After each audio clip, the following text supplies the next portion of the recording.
Wala. Pero may kilig ha, yung mga sagot mo, di ba? So meron talaga, I mean,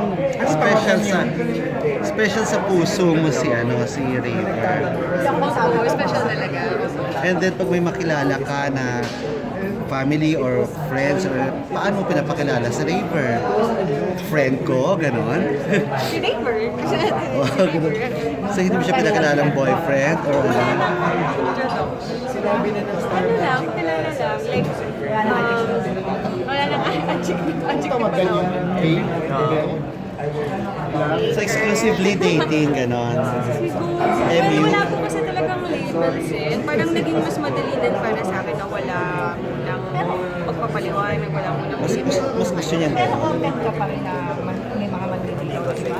May gano'n kayo. O may usapan kayong hindi na. Ako hindi sa ngayon. Siya rin, hindi na siya. Tanong natin siya. Okay lang sa kanya yon yung ganon sa gusto niya ganon. Wala kasi hindi naman po kasi kami nagmamadali or wala namang hinahabol na kahit ano. Sobrang busy din talaga siya ngayon. Kaya lang, since hindi mo pa nga pinaformal, ay inaamin formal, kung ano man. Pero parang napipigilan na yung mga ibang nakakapagod. Kayo, dahil ang tingin nila, meron lang nakabakot, meron lang may gano'n. Wala rin naman po akong balak Na magpaligaw ka. On the part of Drivers, secure na rin siya sa'yo na kahit wala kang inaamin. Numbers, kasi syempre, wala pa naman sa atin yung syempre, ang lalaki naghanap din ng security na talagang girlfriend ko na to.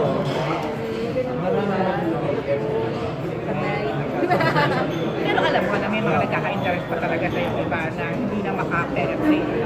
Wala naman po akong nababalita. Pero do you think pabor sa'yo yung ganyang setup? Well, for me kasi, mas importante yung kung paano kayo together kesa dun sa label. Kasi meron namang mag-official boyfriend-girlfriend tapos sama-sama ng mga naririnig mo or hindi sila masaya. At least with myself, parang nakakaintindihan kami, happy kami. Pero kaming busy, pero kapag may time, nagkikita kami. Simple lang. Ikaw yung ano lang, ikaw yung nag-initiate na ganyan. Siguro. Dahil ba yan sa experience mo? Nung una, opo. Nung una kasi ayoko talaga munang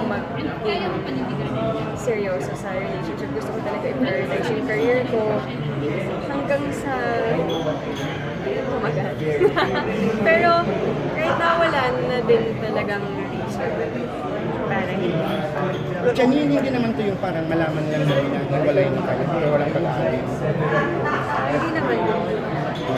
Pero okay ba siya sa setup na yan na tao dito, syempre, more or less, darating ang time ko, kulitin ko ba? Ano ba talaga tayo? Tanong natin siya.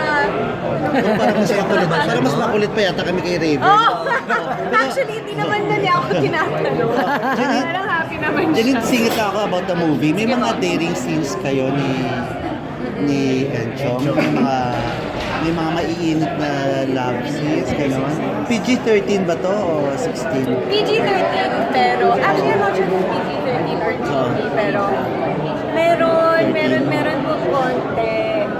Ako kasi nervyosa medyo talaga ako kapag may mga Rated kissing PG. scene. Pero at least dahil si Enchong yung kasama ko at sobrang may tiwala ako sa kanya, kaibigan ko siya. Mas naging komportable ako dahil si Enchong. Ano pwede yung ma-share sa amin yung eksena na yon, yung mga gano'n? Yung gaano siya kaingat, gaano ka rin kaingat, wala ka bang naramdaman or something, o ano man. Well, nininervyos po ako, pero nagamit ko naman kasi nininervyos din naman yung character sa eksena. So, ginamit ko na lang yung nervyos ko.